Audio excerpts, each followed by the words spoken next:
hayo bural men dinyal di daka mboda yeta tagadami jimo wa badami hami jojo lani mi yomi jangto daka daka kongedu men roka kogido men.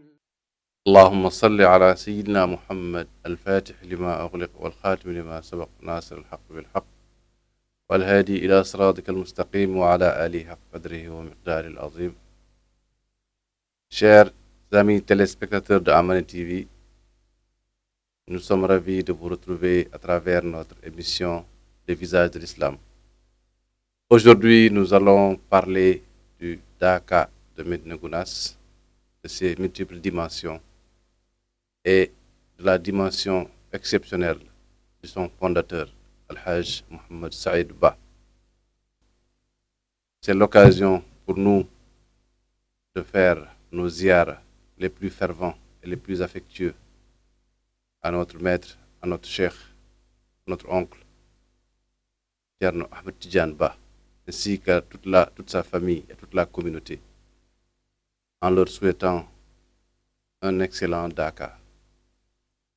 Quand nous disons excellent Daka, c'est un Daka qui sera, comme d'habitude, bénéfique à toute l'humanité.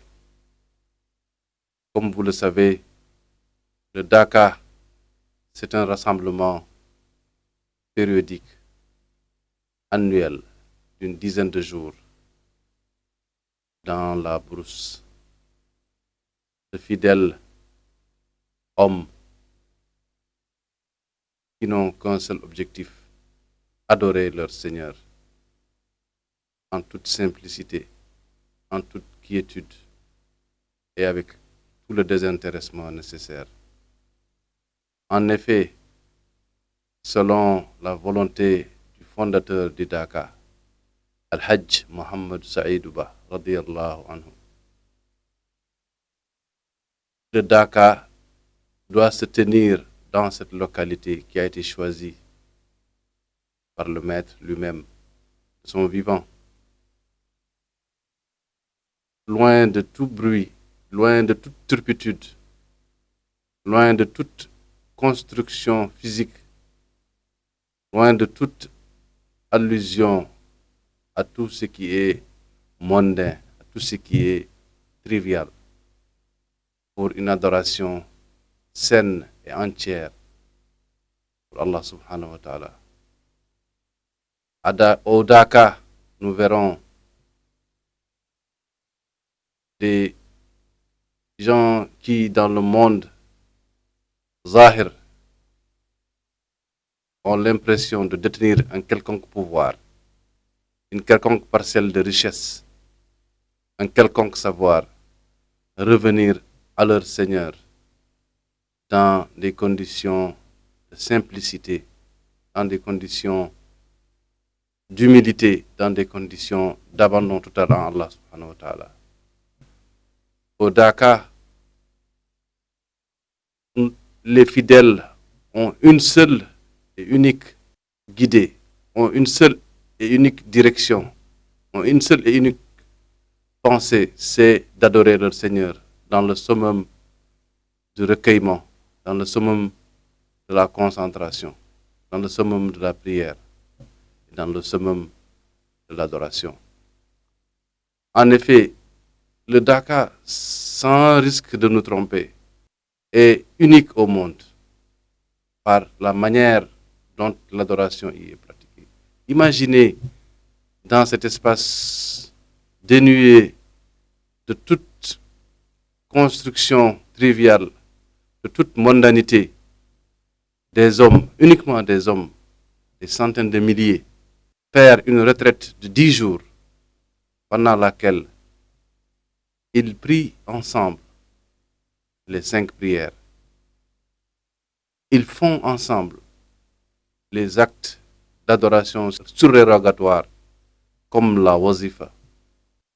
Et par-dessus tout cela, ils s'astreignent à invoquer Allah subhanahu wa ta'ala dans des dimensions incommensurables, dans des dimensions incalculables. Imaginez un seul être humain faire 12 000 salatul fatiha, lire 40 fois ou 41 fois le Hizb al-Sayfi, lire 40 fois le Hizb al-Bahr, faire encore d'innombrables lectures de Coran. Imaginez une communauté de 1 million de personnes, de 300 000 personnes, passer 10 jours à adorer Dieu de cette manière.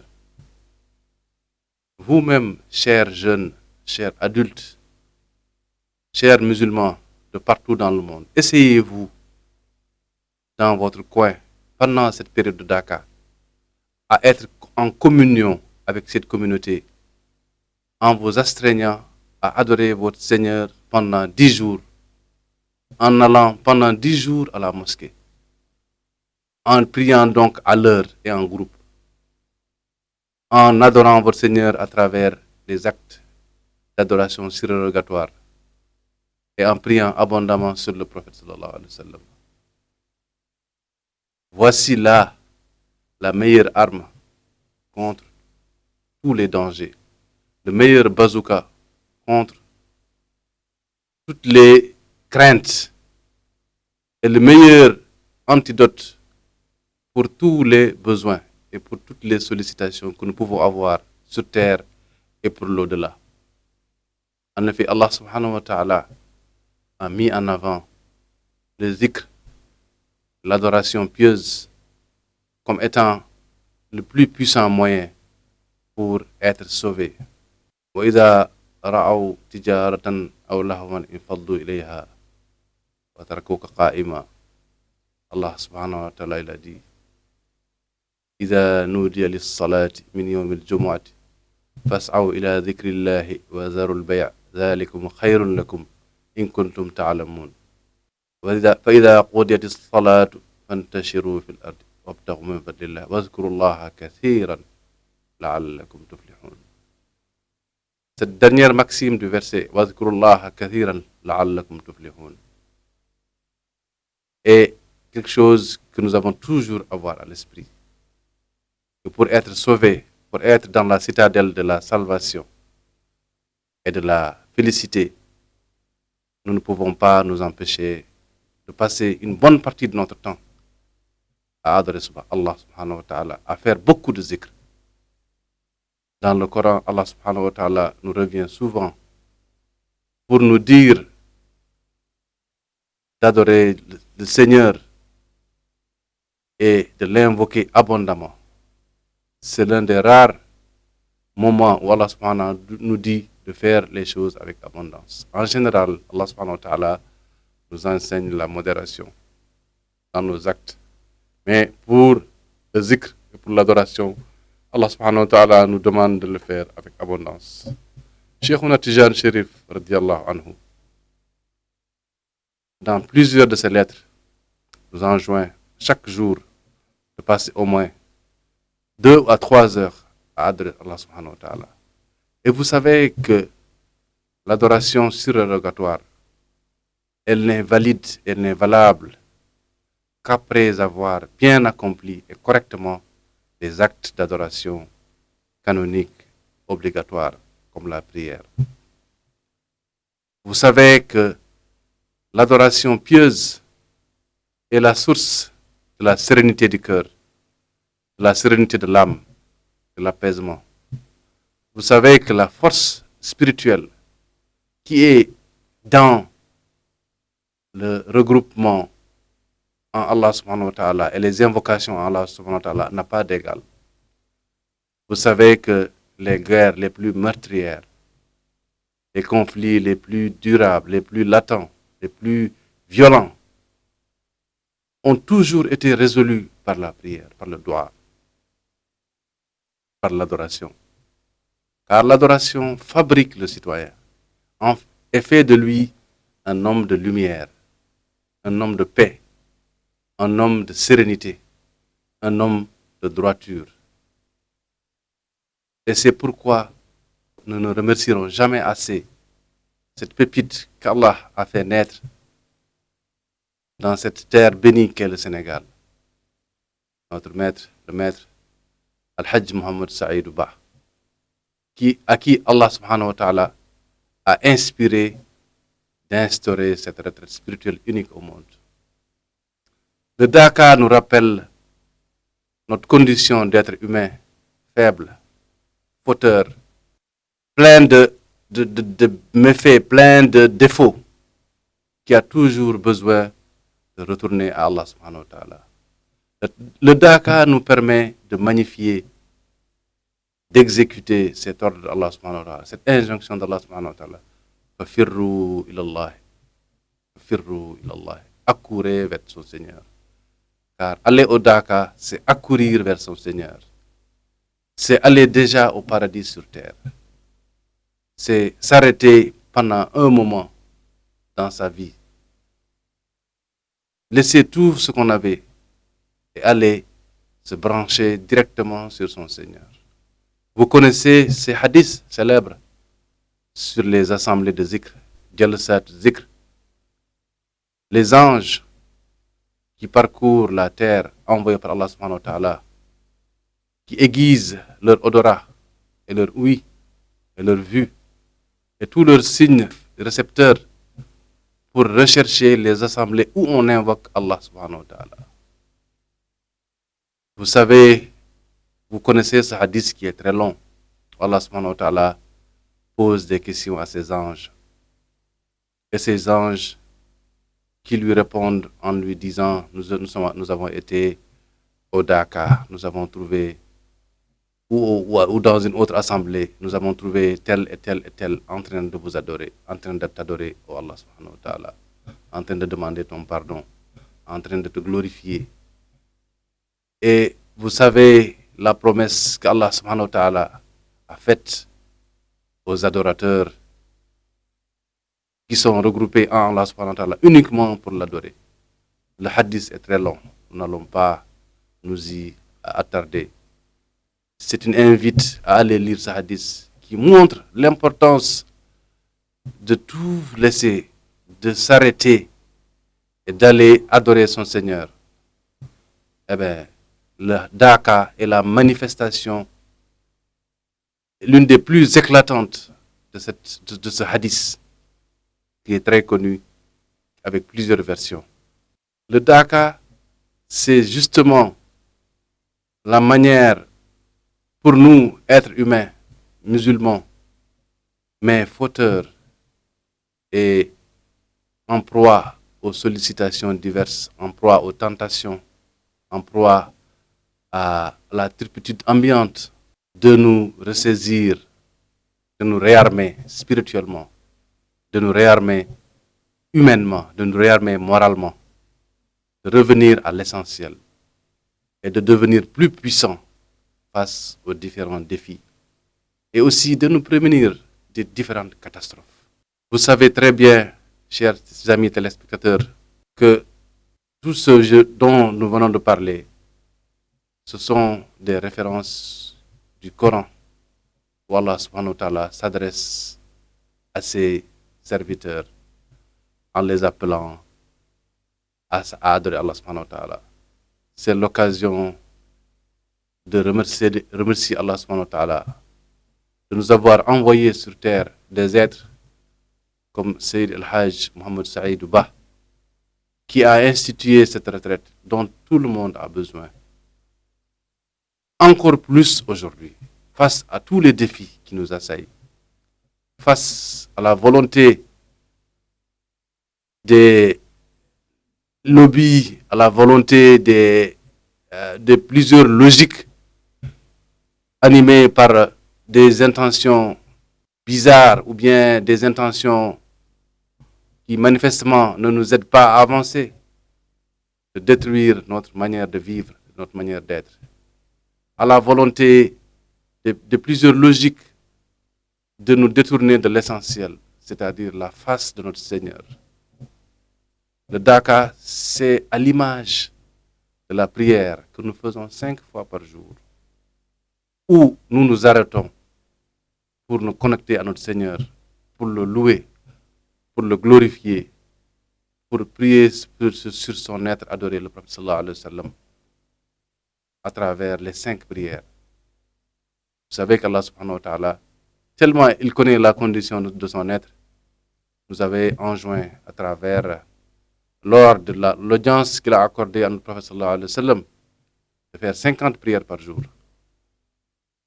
C'est pour dire l'importance à chaque fois de se déconnecter et d'aller nous connecter vers notre Seigneur. Le Daka, c'est à l'image de la prière du vendredi, où, quand il arrive, nous devons nous laver, nous parfumer, aller tranquillement vers la mosquée, nous recueillir auprès de notre Seigneur, prier sur le prophète et revenir avec le sentiment d'apaisement qui anime tout musulman qui quitte la mosquée. Le sentiment de pardon, le sentiment d'amour du prochain, le sentiment d'effacement de toutes les scories qui gangrènent nos cœurs. Le Daka, c'est l'expression, c'est à l'image de l'expression de la fête de fin du Ramadan, appelée communément Korité au Sénégal, qui est un moment de pardon, de réjouissance. Tous ces moments, comme aussi la fête de Eid al-Kabir, qu'on appelle la Tabaski, comme la fête du début de Nouvel An, qu'on appelle al-Ashura, le Tamkharit. C'est des moments de retour à Dieu. C'est comme quand nous allons faire le Hajj. C'est comme quand nous allons faire la Umrah. C'est des moments où nous retournons à notre Seigneur, où nous cassons le rythme endiablé, trivial, le rythme pernicieux de la condition humaine, qui est celle d'amasser des ressources, qui est celle de rechercher les honneurs et les biens, qui est celle d'être dans des combats vains et inutiles, comme la guerre, comme l'insulte, comme la vindicte.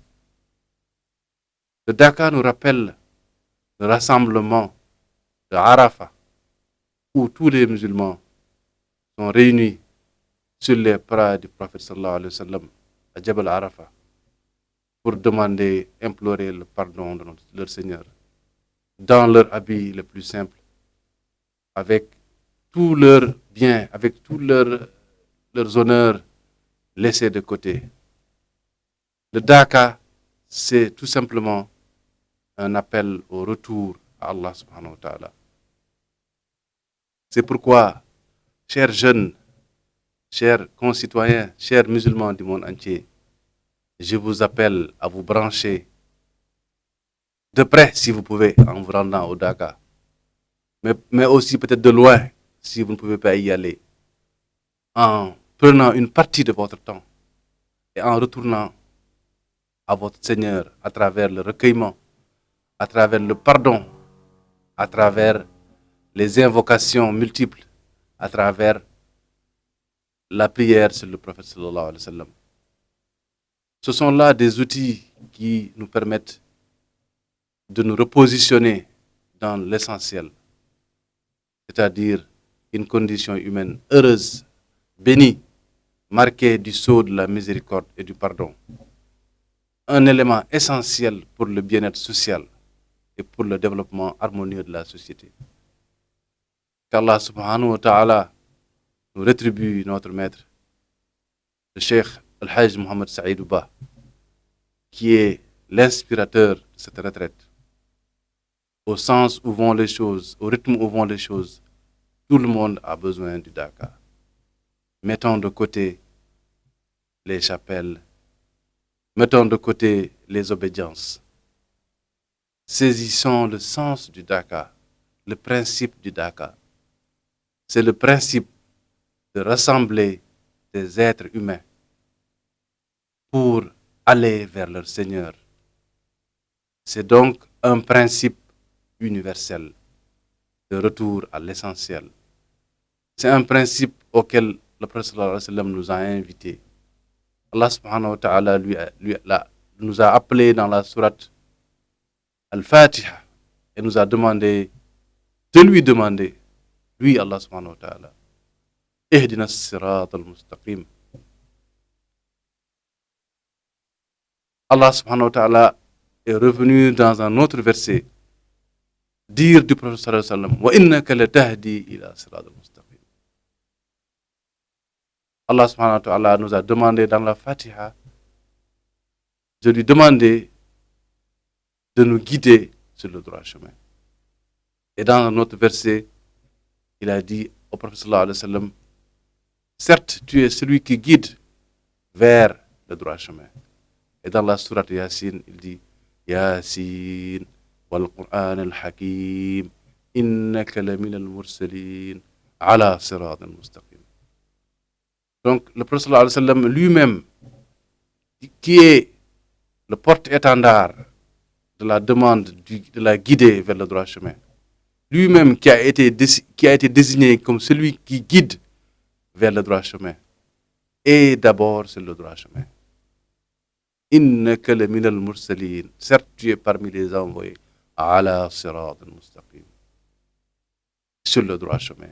Donc sachons que tout ce que le prophète sallallahu alayhi wa sallam nous a demandé de faire, c'est une miséricorde pour nous, c'est une miséricorde pour l'humanité. Allah subhanahu wa ta'ala lui a dit, wa ma arsalnaka illa rahmatan lil alamin. Le prophète sallallahu alayhi wa sallam donc a été envoyé comme une miséricorde pour l'humanité. Si nous voyons des êtres humains comme Sayyid Al-Hajj Mohamed Saïd Ouba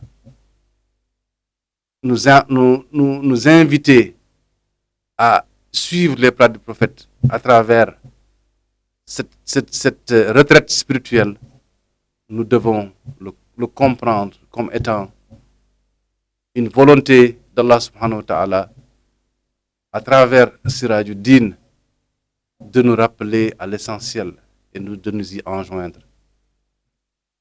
Et nous n'aurons que bonheur, paix, félicité et paix et recueillement. Et tous nos vœux seront exaucés. Tous nos dossiers seront résolus si nous restons sur ce piédestal. Le Dakar, c'est une occasion pour nous qui sommes dans les pays environnants, pour nous qui sommes à côté, qui pouvons y aller, d'aller récolter les bienfaits. Je parlais à monsieur le directeur général de Amani TV qui me disait, je vais aller prendre ma récolte. Je lui ai dit, que c'est quoi ta récolte? Il a dit, je vais aller au Dakar. Récolter les bienfaits, récolter la baraka, récolter la félicité, récolter la bénédiction d'Allah subhanahu wa ta'ala et l'amour du prophète, récolter tout ce qui peut nous permettre d'être prémunus des masaïb, des catastrophes, des guerres et des balas, et tout ce qui peut nous amener tout ce qu'il y a de mieux sur terre, c'est-à-dire la paix des cœurs, la félicité. Qu'Allah subhanahu wa ta'ala nous permette en présentiel ou à distance de vivre dans notre vie ces moments de recueillement et de retour à Allah subhanahu wa ta'ala. Qu'Allah nous accompagne dans notre vie à travers ces moments et qu'Allah nous rétribue ces êtres qu'Allah a mis dans notre société qui nous permettent justement d'arriver à ces moments de grâce divine, ces moments de paradis, ces moments de paix intérieure, de félicité à travers des événements comme le Dakar. Assalamu alaikum wa rahmatullahi wa barakatuh. Hayo bural men dinyal di Dakar, budaya tata gadami.